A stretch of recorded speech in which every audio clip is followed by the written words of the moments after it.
Hello, it's Monday. Oh my gosh, it's January 19th. That's crazy. We're almost into February. They have oh, what is that love holiday? Valentine's Day stuff out all over the place, which cracks me up. So it's always about the consumerism. And I want to talk today about the Traitors, not what you think. So there is a great show on television called The Traitors. Alan Cummings hosts it. He's so flamboyant. He just cracks me up. And what I love about that show, besides the fact that it's a reality show, because if you know anything about me, I'm always about a reality show. I started out by watching, I guess I was a little late for the MTV when they all lived in the same house. I forget what that was called. My first reality show was Survivor. And I've been watching every season, every episode ever since. Bachelorette, all in, all the time. Big Brother, and The Traitors, and there's a few others in between. But here's the thing. And what I love about reality shows, it is just watching human behavior. Because if you really begin to notice human behavior, you recognize that there are so many different personality types, and none of them are like you necessarily. You might have some similarities, and yet it's so interesting that we have gotten to this place in the world where we get some similarities going on, right? We believe in certain two or three things, and then we coalesce around it, and then we create a mob around it, which I think is so crazy. Because I've said this before, and I will say it till I die. We are unique, individualized expressions of the one.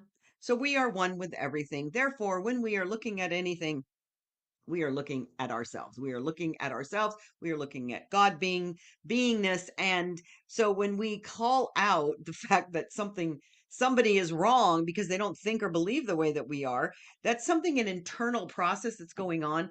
What we see in them that we don't like, what? We have it? We are it? Oh, we might want to delve into it. So I've said this before that I am an 8 on an Enneagram, which I am the challenger. I have this unique, beautiful gift to trigger people. And sometimes it's a little uncomfortable for even me because the reaction is, that's, you made me feel. And I'm not making anybody feel anyway. Everybody gets to feel however they want. We're completely in charge of our own feelings. And so, one of the things that I always share is we have to listen to people. We have to listen to them. And it was such a beautiful opportunity that I had. I didn't show up live on Friday because I was in Orlando, Florida. Oh my goodness. If you haven't been to Orlando for a while, I haven't been to Orlando for over 20 years. It is there is so much going on in Orlando. It is, first of all, it's hotel land because there are so many events going on. I mean, it started out 20 some odd years ago, at least when I was going there. There was Disneyland, and there were a couple of housing developments, and mostly there were housing developments for the senior set. That's 55 and over. I'm well past the senior set age requirement now. And it was so fascinating because there was so much land. And now it's Disneyland and SeaWorld and Universal Studios and who knows what else. I didn't have time to do a lot of tourist activities there, but I do love going to another city and just seeing how they experience life. And I didn't rent a car because I didn't need to in this particular case. I took Ubers, and I love, love, love talking to Uber drivers. Love it. If you ever want to just have fun in life, and of course it costs you money to take an Uber, but go get an Uber because you learn so much about people. And what I really love about Uber drivers in general is they are the gig economy. They are entrepreneurs, and there were I would say probably at least 90%, 80% of the Uber drivers that I experienced there, they're doing Uber full time, which is so remarkable that there's so much business in Orlando. I mean, you go to a Vegas or Orlando, LA, you can be it doesn't need to be a side hustle, it can be your full-time job. And I love the idea that being an entrepreneur is the way to go, and they are experiencing people all day long and having different conversations. So when I get in an Uber, I'm always asking them about their experience in their life with people. So I got lots and lots and lots of stories. But I happen to be, I think two out of the three were from Venezuela. One was a Dominican Republican from the Dominican Republic, and the other, oh, there was a girl. Oh, there was a woman that I'm gonna have on my podcast. She got like three jobs, and she was talking about her kids, and she's a single mom, and so you'll have to stay tuned for that because it's and yet, every single one of them, I should have invited all of them onto my Radical Responsibility Revolution podcast because all of them are taking radical responsibility for who they are.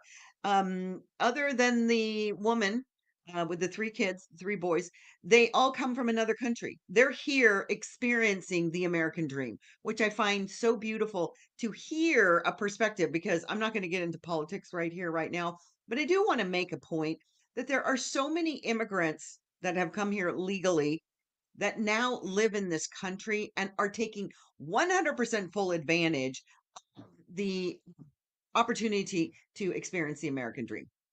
And I love that so much because if you think about the amazing abundance that we have in this country, because I'm an abundance trainer, and if you think about it, there's so much beauty and wonder that you can get out of the United States of America, and yet there's so many people that are poo-pooing it. And frankly, I talk about that in my book. I talk about it when I teach, and that is what you project out there, you're going to get back in spades. So, what do you want? Do you want more love? Do you want more money? Do you want more friends? Do you want more opportunities?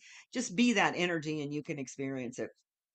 So, I was at Podfest. That's why I was in Orlando, which was just super fun. And I likened it to, I was sharing it on another video, that it's, I guess, like Comic Con, but for Podfesters. It wasn't quite that big, I'll say. They have thousands, it feels like, breakout sessions and speakers and opportunities for people that are newer in their podcasting to experience what it's like to be a podcaster, how to make it more viable, et cetera, et cetera, et cetera. Trust me when I say being a podcaster, I've had my own personal experience. It's not an easy thing to get off the ground. Like everybody doesn't just start out as Joe Rogan. But then again, if you look at Joe Rogan's um, history of how he got to where he is with 3 hours per guest on the experience, he didn't start out like that. So I think this is what's so important to understand for everybody about anything. When you start a new venture, you have to start as as a beginner, and so that brings me to my point. One of my favorite tracks during Podfest was they had a comedy track. There was a guy, his name is, I think his first name is Steve. Everybody calls him Kimbro. So he's a stand-up comic and he was leading the comedy track. And he's from, I believe he lives in California. That's what he was talking about. And he has been doing stand-up and making a living out of it for a very long time, decades probably. And it came to a point where he decided he was going to quit. He was selling some kind of weird carpet, something or other. And just like the rest of us that finally decide we aren't going to go live through hustle just for money, because he was like a top performing salesperson, but it was not his soul. He was eating his soul actually, and comedy was his thing. And so he had a wife and he had some kids, and he told his wife, I'm going to go do comedy full time. And she said, well, if you do that, I'm leaving you. And he had to make a choice. Do I, is it family or is it my dream? And it was a God calling for him. And so he went with the comedy, and he's been making a living out of it ever since, which I find brilliant. And so I'm listening to his story, and I have this hidden deep desire dream to be a stand-up comic. I don't know why. Just like anything in our lives, we don't always know why we have these callings and these passions in our beingness. And it is something that I have never felt that I had an opportunity. I mean, you can go seek these out to do that. And so he's talking on his presentation. We were doing a little improv, a little this, a little that. He says, "Okay, and on Saturday night was it Saturday? Oh, yeah, it was Saturday night. God, the time flies. So on Saturday night, we're having an open mic, and apparently they've done this for several years now at Podfest. On this evening, they have an open mic night for anybody and everybody that wants to try out stand up comedy. I'm like, okay, sounds cool to me. And they were only taking 20 people, and it was for people that have never done it before. And the criteria for the audience is that they can't heckle, they have to be supportive. Well, it's not very often that you find an environment like that. And I went, oh my gosh, this is my calling. I'm really being pulled towards this. So I go back to my Airbnb on Friday night, and I'm pounding out my 3 minute set. And I mean, I didn't even know if I was going to get picked, because there was a whole deal to get picked, because there was a lot of people that want to do this. Turns out, uh, I did get picked, and because there weren't as many people as I thought, which is cool. And I was absolutely petrified. Now, I am not usually petrified. I don't have any problem being on a camera. I don't have any problem with visibility. I've been speaking on stages my whole life. But this is really, and comics will tell you this, this is really vulnerable to be in this kind of environment where you are just sharing things that you may not share on a, regular basis. And I was somebody made a comment before one of the comics, as they were introing everybody, that there was the clacking noise was your balls because you're so scared. And I'm like, okay, well, I don't have those, but my whole body was clacking from fear. And I don't usually find myself in those type of situations. I'm always pushing the outside of my beingness, because that's the only way we grow. You have to get out of that place called your comfort zone. And this was really out of my comfort zone.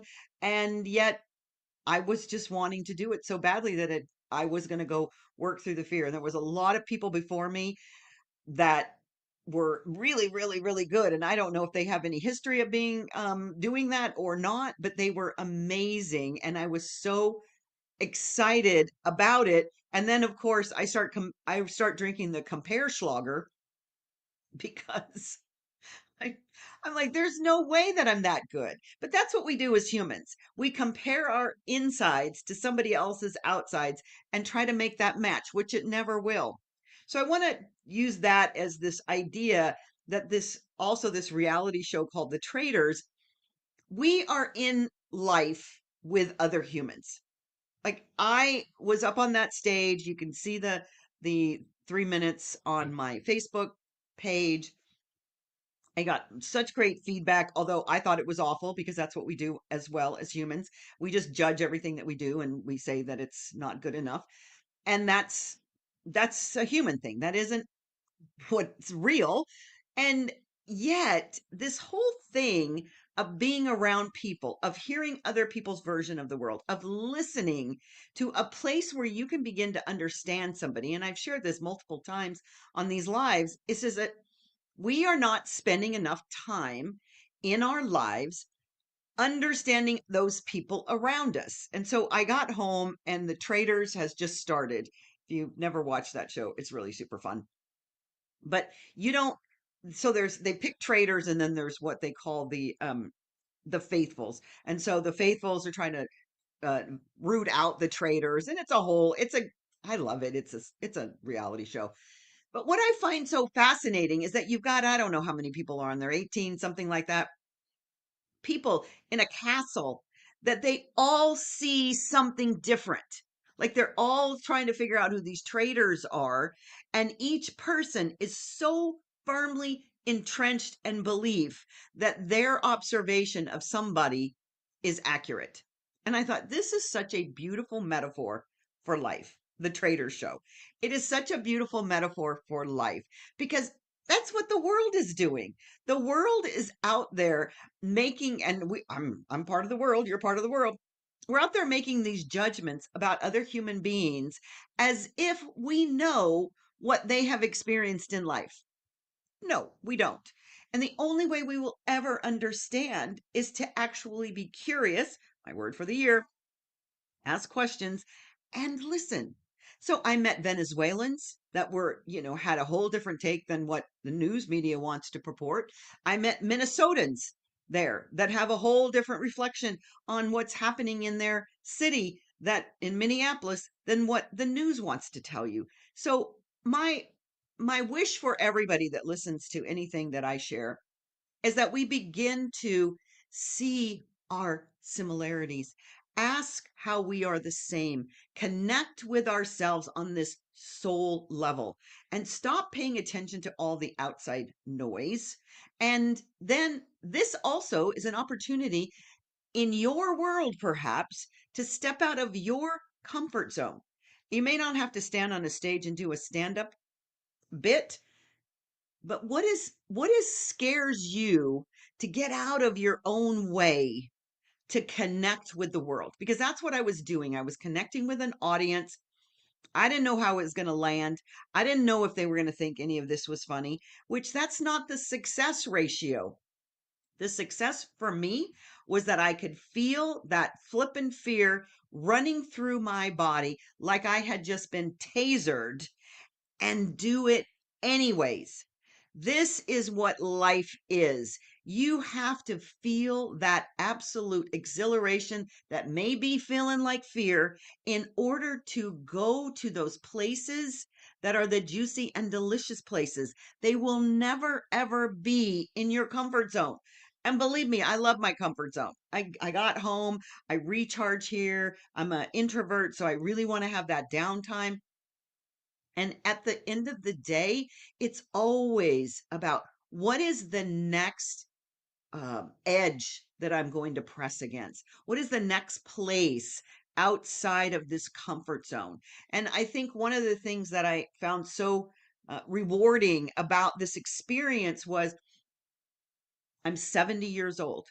If you watch me at all, you probably know that, but if you don't, that's the case. And when you get to be on the planet for 70 years or 80 or 90 or 100, you have this perspective, you have this wisdom, especially women that have gone through the rewiring of their brain through menopause.